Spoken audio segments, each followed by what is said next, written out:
See, I've been seeing this girl, and I am head over heels. And we've been going to see movies together, and I went to see this rom-com called Silver Linings Playbook.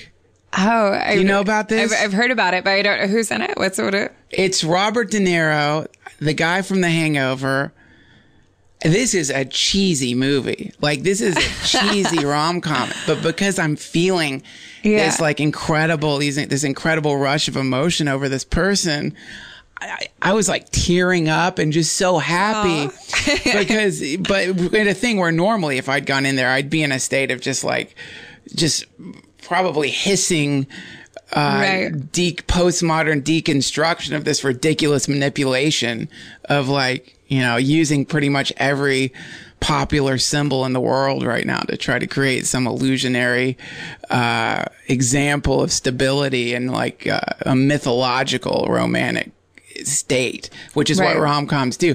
But man, it was great. It was so great. This is why love is so important, because it doesn't matter what happens when you feel love. You know, it doesn't matter what happens. Because when I found out I had cancer and had to get one of my balls chopped off by an Indian man in Beverly Hills, I was like totally, really fine with it. And I think that part of initially I wasn't. I mean, don't get me wrong. Like initially I was like freaked the fuck out because cancer is scary.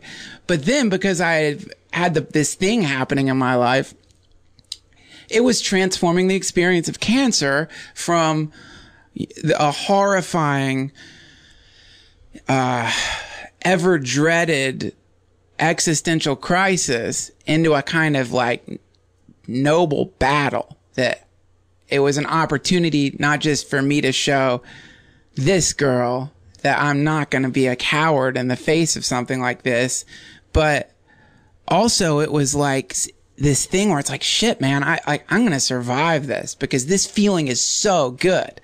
And also 95% survival rate. It's not that terrible cancer, but still it's cancer. Right. Yeah. So my point is that experience of love completely shifted the most dreadful fucking thing ever. And it will also shift the most vapid things too. It shifts everything, you know? And how long have you guys been seeing each other? 4 days. We've been you met at the cancer clinic. I have cancer. And then she was sitting outside and you're like, can I have a ride? I'm transformed. She's my nurse.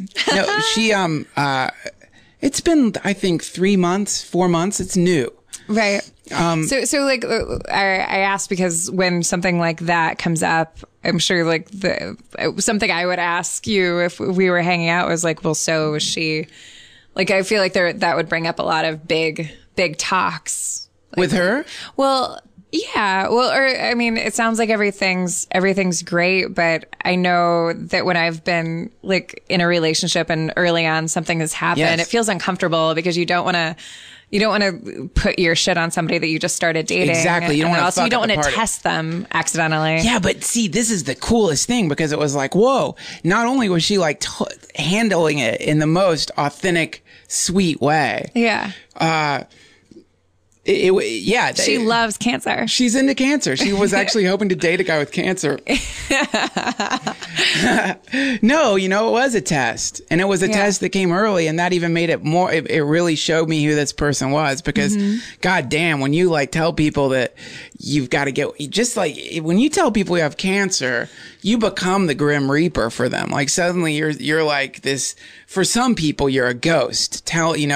Teaching them that, or an example, or reminding them or pushing them out of the delusion that they're never going to die or get sick. And they will respond to you in a contrived, sweet way where underneath it, you can see you've really disrupted them unintentionally. Right. And they want to get away from you because they feel that you're not contagious, but somehow like being around someone where something tragic is happening. They don't know how to interact with you. Yes. They get all confused and stumbly. And I know because I've been the same way. Like I know before this happened to me, when somebody told me about some tragedy, I would usually like not be able to react or be like, I'm sorry, or oh God, I hope you're, this weird kind of sentimental shit would come out of me as a, if you need anything, and you're like walking out the door. Yeah. It's an exactly. Because you want to flee in terror. So her response wasn't that at all. It was just kind of like upbeat, funny. She wasn't afraid to like make jokes about it, which I really appreciated. Like, so much more fun to be on the phone with friends who are making fun of me about it, or like minimizing it, than to, be on the phone with people who are like, I am so sorry. If there is anything that I can do for you, you let me know, Duncan.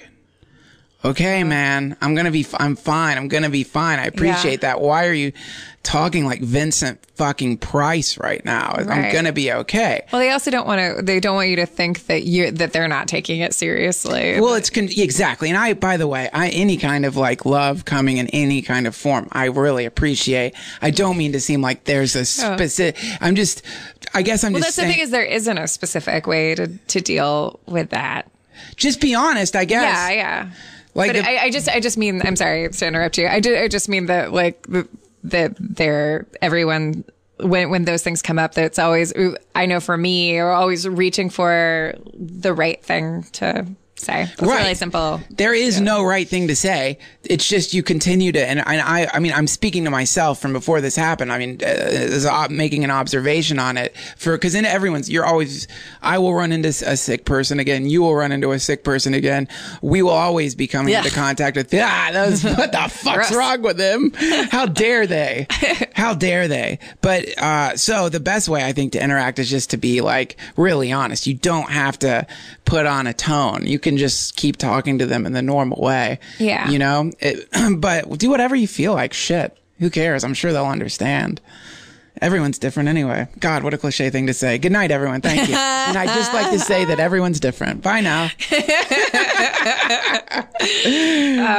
I wish this show was more conceptual and I could just end right there. That would be great.